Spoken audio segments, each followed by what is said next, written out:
I'm Nicola Tallant, and you're listening to Crime World, a podcast about criminals, drugs, and the sins of the underworld. We're Ireland's top podcast for 2025, and now we've got a new website. So if you want to learn more about crime and criminals, if you want stories, extras, and podcast subscriber specials, go to www.crimeworld.com.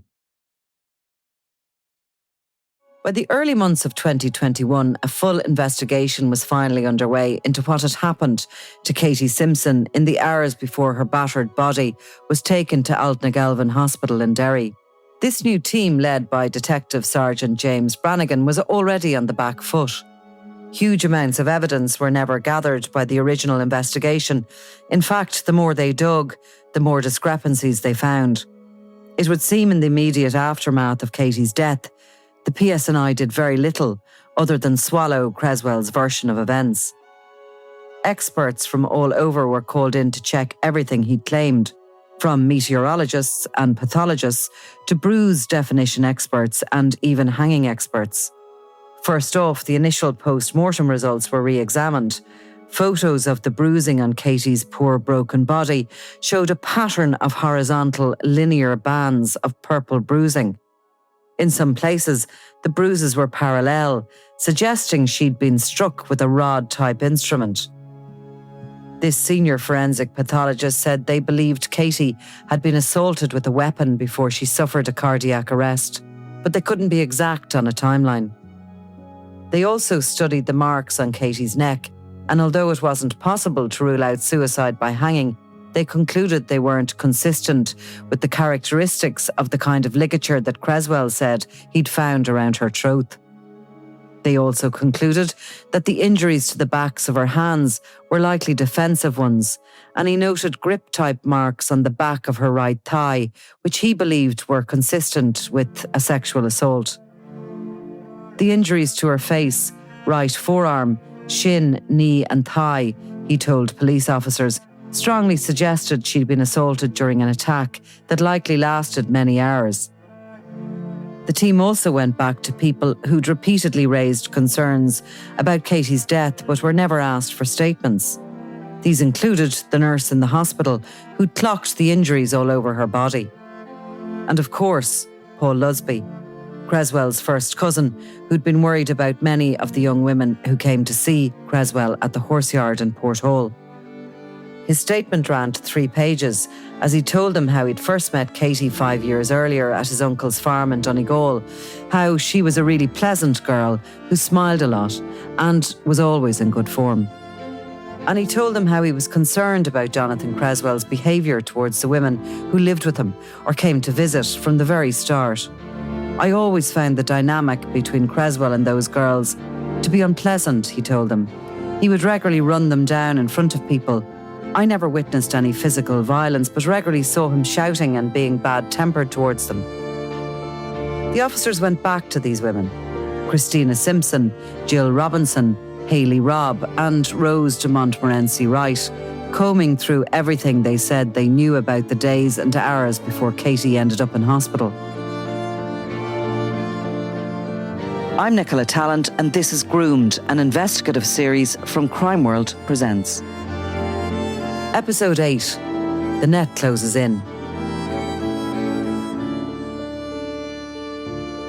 It took the guts of 2 months, but by the beginning of March 2021, James Brannigan's team were ready to bring Creswell in for questioning.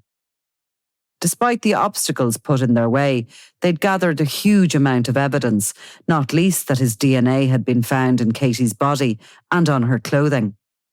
At this stage, Creswell, Christina and their 2 children were living with his mother at her home in the village of Greysteel, just outside Derry City. Brannigan was acutely aware there was still huge resistance to his investigation. The pressure was on. The idea was to hit the house extremely early in the morning, one, to make sure he was there, to all the women, police called to Hayley's house, Jill's house, Rose's house in England, get Christina away for a specialist interview, get Creswell arrested. So it was a lot of police and a lot of organisation went into this happening like clockwork on the morning. And it all built up to it. And I felt huge pressure in the sense because I knew some of the bosses weren't buying this. And I think stayed up in Derry the night before. I didn't get a wink of sleep because we were briefing. I think it was 5 o'clock in the morning in Maydown. Briefed, went out to Greysteel where Christina and Johnny were staying with his mother. Went out with the arrest team and had officers to arrest him, officers to take the phones, officers to go with Christina.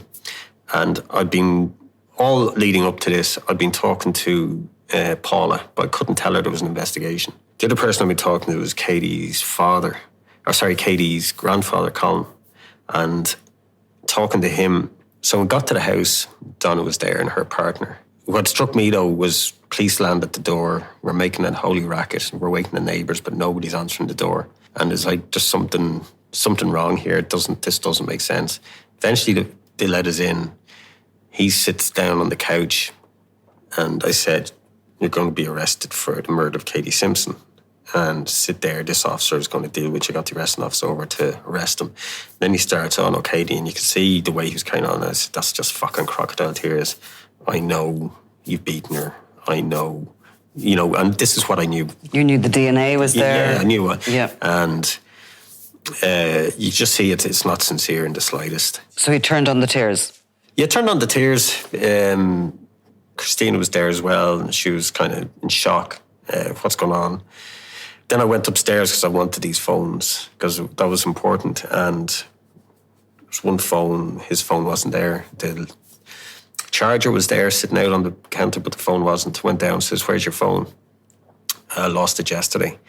And this is just going in it. You did like hell. This phone is hidden somewhere and we need this phone.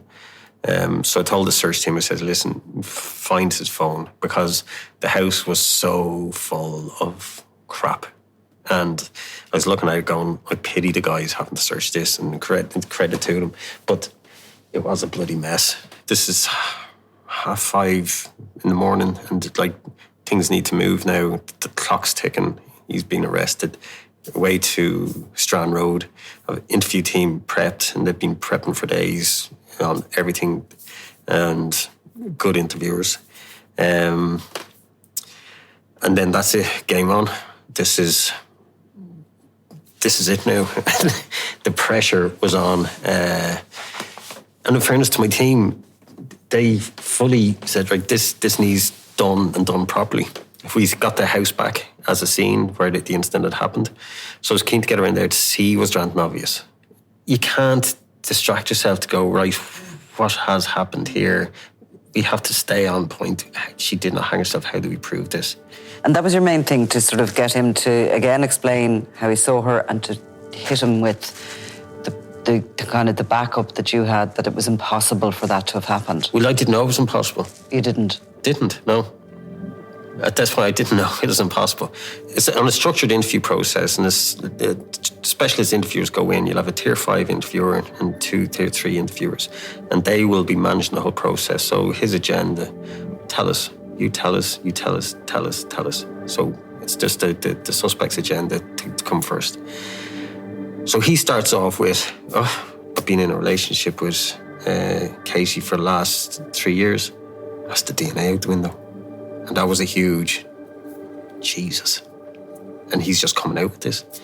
And then his story was, left the show in Lurgan, drove up with her, got rid of the horses. We went to a beauty spot near Lifford, over in Donegal. We had sex there, got back into the car, went over to Claudie, had sex over the bonnet, got back into the car, went home, had sex back in the house. And he's trying to control it. He was throwing this stuff at the interviewers, throwing this noise at them and kind of distraction. But we're just taking it in and going with it. And saying, yes, Katie slept in my bed that night. And I said, but your partner's in the other room. He goes, yeah, and this is what's the big deal? But that's him trying to control us. Was he asked, did Christina aware of him having a relationship with her sister? Yeah, and he said she didn't. She didn't know? That's what he said. So then it went on to tell us how you found Katie. And this is the big thing, because we know what he said to police. We know what he said in body-worn footage. So then they gave him pen and paper. All credit to the interviewers, the way they handled it. Right, you draw out how she was hanging. So draw out the banister, the spindles, and he draws the ligature like in a Y, around one spindle, back over the banister, down. And as he's drawn it, he turns around to the solicitor and goes, "That isn't long enough, is it?" And the solicitor goes, "I wasn't there." And our jaws dropped down. He does not know. And this thing, we knew at that point, right, but we need to prove at this point. He doesn't know how the ligature was tied up. He doesn't know how she would have, because it didn't happen. So for us, right, this is it. To me, this is where it is. All the statements are being taken from Hayley, Jill, Rose, get their phone seized, get them examined, got his phone. They found his phone in the house, and it was buried in a utility room under clothes. And all credit to the search team, and it was so hard to find, but they found it, and then tried to get his phone examined, see what was on it. But there was no nuggets coming through from the phones, from the women, from anything. It was just, this is what we're dealing with here. It's the ligature he's drawn for us, the bruises, and what he's saying he's in a relationship. We had the ligature. I got another ligature similar, the exact size, same size. And I was concerned. I was saying, get somebody up to measure this. I went out to the house in the middle of the night one night, because we still had it as a scene, and with a ligature the exact same size, same type, same clips, and I did it up the way he said. And it's nowhere near kissing the wood. Her head could be nowhere near the wood. So then I said, give him a fool's pardon. Just loop it around once. Let's say he made a mistake. It still won't reach down to where he said. So I was like, this is fucking it. They did a brilliant job in the interview of cornering him on the phone. He says, you said Katie's phone was probably thrown out of the car when you were trying to do CPR at the side of the road. Because what he was saying is he found Katie, Hayley rang an ambulance, he left with Katie in the car to take her to hospital, and then was told to stop by the paramedics. And at that point was given CPR, thrown stuff out of the car, and her phone probably ended up on the side of the road. So we were able to show him in an interview. He says, you're going to your mother's house with the children. Why do you take Katie's phone? We're saying you took Katie's phone because you did not want her calling for help or trying to call for help. And I know from the time she left the Meadows Question Centre in Lurgan, she had a horrific number of hours up until she passed away as she got to that ambulance. And when you think about what happened to her, you go to a dark place, just the fear. The fear and it's what drives you on when you have a bastard like that, what have you done to this girl? And I was really kind of hard on my team, do not try look at how she died. You'll just be distracted. And you need to prove the lie that she didn't hang herself. Give her that respect back, Late that evening, they sent a CSI photographer down with a female officer who's the same height with the exact ligature and started doing a replica of how he did it. Got the photographs. It was the next day. He's going to be. The clock was up the next day, so we had to go court extension, or he's going to be bailed or released. So an appointment was made to meet the PPS. I think it was 4 p.m. the next day, and you have to get consent from the PPS to charge him murder. And the senior prosecutor was asking me the question, how did she die? I said, I don't know. Listen, the ligature doesn't fit. She cannot die the way he said she died. We can see this in these photographs. When they were saying she left her abandoned, he took his phone and her phone to his mother's house with the kids, came back with the phone. The phone went to the place where he met the paramedics, and then the phone went on flight mode, or went off the network, sorry. But it then went on the network back at the hospital. So what we were able to say to him is, you took the phone there, you took it there, but somebody took it to the hospital. Katie didn't. And when he was cornered like that, he asked for a break and then comes back in and says, yeah, I still have the phone.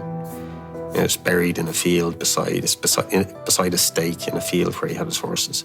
Sent officers out and they find the phone. And this was the day before, so... Is he admitting that he beat her at all? No. So why does he give up the phone? Because he was cornered. But he didn't have to give up the phone. He had to, because this is another lie. And we were proving this lie here. And I think probably he solicited home that says, how did the phone get to the hospital?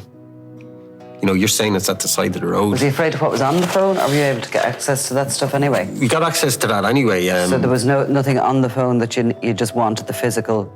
It was just bizarre. We just couldn't understand why he kept the phone. Yeah, it's bizarre he gave it up.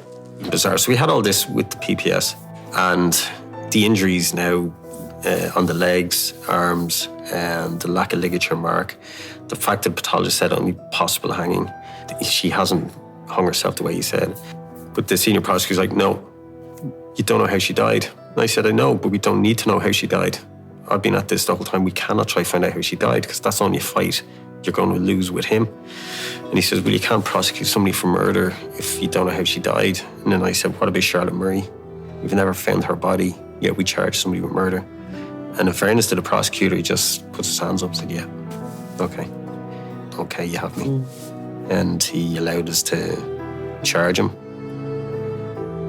So it was a nice drive back up to Derry and to charge him. Never thought I'd be charging him with murder. Never thought I'd be getting anybody arrested and charging him murder. And then, you know, thanked the team up there when I got up that they had done and enjoyed charging him. I'm sure you did. Fuck, I did.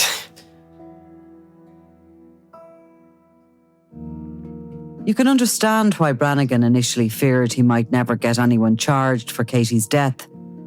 There were so many missed opportunities in the days after she died, like how Creswell's car was never forensically examined, or how no inquiries were made to establish whether she'd actually fallen from a horse, and how it took more than 6 months to take statements from medical staff who'd attended to her in the hospital.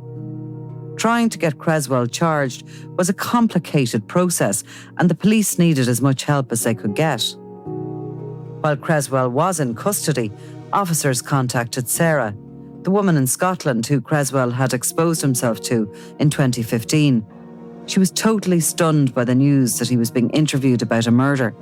She dropped everything and travelled back to the north to do whatever she could to help in the investigation. The police also contacted Abby Lyle, who by now was pursuing a successful career in show jumping and living in the UK. Like Sarah, she was shocked and distraught to learn that they were investigating the death of a young woman, possibly at the hands of Jonathan Creswell. Her sister Rachel remembers vividly getting one of Abby's rare phone calls, which usually always meant something serious was going on. Abby and I don't ring each other. We voice note and text each other all day long, right? So she only rings me when something really bad happens. She phoned me one Wednesday morning and I was in court remotely from home, and I had to phone her back, and she was in hysterics and said, the police have just phoned me, Johnny's killed somebody. And then she said, I thought I'd done enough, but I didn't. He's done something, he's killed someone. And she felt so guilty, and she was crying and going, that poor girl, that poor girl. So that was awful. And I remember that day, I was a mess. And it was also really hard on her because they screwed up the investigation so much. They only interviewed her when he was in custody. So there was a real time pressure on her. So she had to literally jump her day and go and be interviewed by the police that night and then the next day because he was in custody and they needed her interview to put to him to be able to charge him. So, What, with the Katie murder? Yeah. Why did they need Abby? Well, because she then talked about the strangling. Okay. So they had scooped him on the Monday. And then they phoned her, instead of having her interview ready and done before the arrest, like you normally would, they arrested him. And so it was retrospective. They wanted to prove that he had done this, he had a history of this. Yeah. Strangling. Yeah. Yeah. And she was going to give evidence in the court case. Yeah. Because they had basically said to her then, so she heard nothing for months. And I told her when the trial date was, because I went to the fixing of the trial date. And she didn't know. And then it was supposed to start on the 15th of April. And it was then to start the following Monday, which was her birthday. And they told her she had to make it. So she got this letter that said you have to make yourself available at Derry Courthouse. She's like, I can't, I'm in Germany. So she then had a consultation with senior counsel on the Friday, and he said to her, you don't need to worry, you'll be coming in May. So then the Monday was the jury selection, the Tuesday was the opening, and the Wednesday he was dead. And again on the Wednesday morning I was at my desk and the phone went, and it was Abby. And she said, the police have just phoned me, he's dead. Getting Creswell into a courtroom didn't actually happen as quickly as that might sound. In fact, it took well over 3 years for his trial to finally begin. On the 6th of March 2021, 4 days after being brought in for questioning, 33-year-old Jonathan James Creswell of Briar Hill Gardens, Grey Steel, was charged with the murder of Katie Simpson following an incident in Gortnessy Meadows, Letter Shandoney, on the 3rd of August 2020. He appeared before Dungannon Magistrates Court via video link and was remanded in custody. He was refused bail due to a risk of reoffending and concerns over interfering with witnesses and the police investigation. The fact he was charged with killing Katie Simpson didn't stop some of his friends and family rallying to raise money for any possible future bail. In the meantime, journalist Tanya Fowles was on a mission to get answers about why it had taken this long and a second investigation to get Creswell charged. As tenacious and stubborn as ever, she began a bit of a campaign, sending in lists of questions to the PSNI press office, asking why reports and concerns about Katie's death had been repeatedly ignored. She demanded to know if any officers had been suspended or reported for their lack of action when it came to looking into Katie's case. She knew she was annoying them, but she wanted to know if this had been a simple case of incompetence or if there was something else more sinister at play. As Creswell sat in prison, the PSNI continued with building their case against him. Hayley Robb was brought back in for questioning a second time. She began to open up a little, admitting that she and Creswell weren't just friends, that they'd been in a sexual relationship for almost 10 years, all the time he was with Christina Simpson. She also told how Creswell was dangerously controlling, constantly monitoring her phone to check who she spoke with, and getting aggressive with her if she was in contact with other men. On one occasion, after she refused to have sex with him, he slammed her head against a car window and slapped her across the face, calling her the vilest of names. But that wasn't everything. A couple of months later, she was interviewed again, and this time she told officers how she'd seen Creswell attack Christina on several occasions. Katie's sister had also once confided in her that he'd broken her arm, and she'd gone to Women's Aid for help. But it was possibly the pressure of getting into huge debt that finally persuaded Hayley to tell the police everything she knew. As Creswell remained behind bars, tensions around money and his horse training business began to fester within his once loyal group of women. He'd always been a disaster with money, and we know that he'd persuaded or possibly bullied both Hayley and Katie into borrowing thousands of pounds to help keep him afloat. In late June 2021, Hayley went back into the interview room and told officers how on the morning after Katie was viciously attacked by Creswell, she was on her way to Derry to meet him for sex and to groom his horses.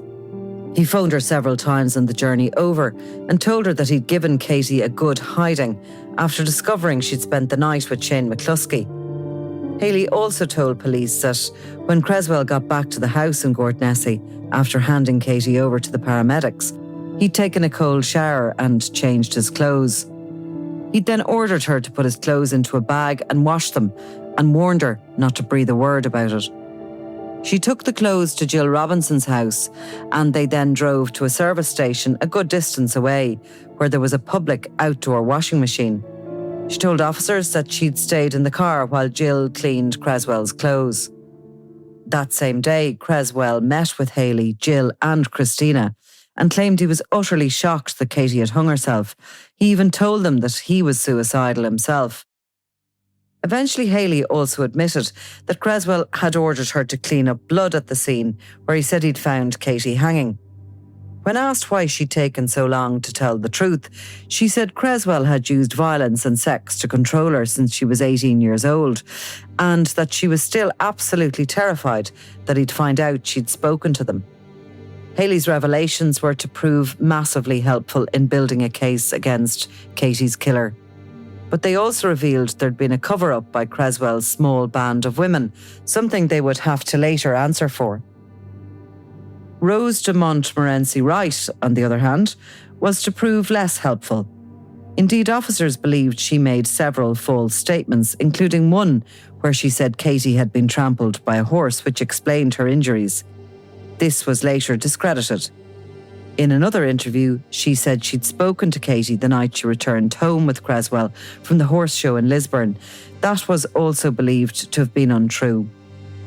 After a few months, Creswell was finally granted bail and released from prison to await his trial. As well as paying a surety of £30,000, strict conditions were laid down, including being banned from attending any equestrian events, selling horse stock, entering County Armagh, or having contact with any witnesses.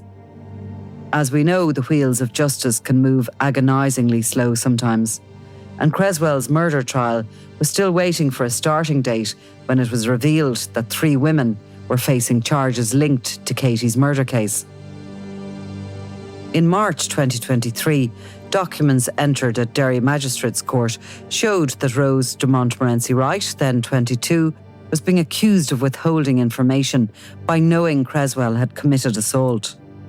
29-year-old Hayley Robb faced 4 counts of withholding information, while Jill Robinson, then 41, was accused with the others of perverting the course of justice by taking Creswell's clothes and washing them. Less than 9 months later, Hayley decided to switch her plea and admitted her role in the cover-up. She was released on bail and told she'd be sentenced after Creswell's trial. But most importantly for the police, she was still willing to give evidence against Creswell. There was another good few months to wait before her services would be required. Like most journalists in the north and many beyond, our Derry expert Kieran O'Neill was keeping a close eye on when the proceedings were set to start. This was set to be a huge trial, full of disturbing evidence. Footage taken by television documentary makers showed Creswell sauntering in that first day, his hands shoved into his pockets of his trousers. His face was fuller, but he didn't look too concerned at the huge media attention. The trial started on the 23rd of April. It was a Tuesday. And because it was such a high-profile case, there was a lot of media attention about it. So that evening, the news was full of pictures of Creswell coming out of the court. And knowing Corrigan Court, when you come out of Corrigan Court, the main entrance, the car park's round to your right, but he crosses the road directly over to the other side. And Corrigan Courthouse is quite a bit outside the town. So it looks like he was crossing over and there was a bus stop there. He was getting a bus in the Corrigan town centre and then either got a bus or train to Derry. And he came back to this address that night. That had been the first day of the trial. The trial was expected to last for several weeks. He obviously denied the charges, so they were going to go through all the evidence. So there was massive media attention that day, but as often happens with these trials, the first day, everyone is there in terms of media. Mm-hmm. But because we thought it was going to be several weeks, the media then sort of pull out there. Some papers will send a reporter every day, some freelance reporter would be there every day, but the huge media attention around that first day would kind of go away. The TV cameras wouldn't be there every day. So that was the first day, it was a Tuesday. So the following day we were expected the trial would just begin. It usually starts about 10:30 in the morning. And it was about shortly after 10 o'clock that Wednesday morning, I got a phone call from a source saying that he had heard Creswell was dead and had killed himself. So I made a few phone calls around people that were kind of in the circle of the trial and they confirmed it. He had been found dead that morning. So it was about 11:30 that morning. Judge Neil Rafferty, who was overseeing the trial, he came into the courtroom, and at that stage, everyone knew it had filtered through. The news had filtered through, but they still had to go through the process. So he started. Judge Rafferty came in about 11:30, started the proceedings, and asked a police officer to come up to the stand. And the police officer came up and and then gave evidence that morning they had received a phone call about 9 o'clock in the morning from a distressed person at this address where Creswell had been living, and that they had found his body. So the police arrived on the scene, and it was a female police officer spoke to Creswell's mother, and there was another man in the house. So that the officer relayed that information to the court that morning, and Judge Rafferty then essentially wrapped up the trial because it couldn't go any further.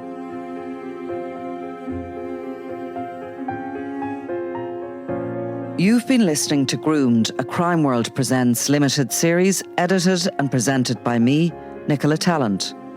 Written by Jane Finnegan. Contributor and researcher, Tanya Fowles. The series producer is Ian Malini. Nasa Comiskey is assistant producer.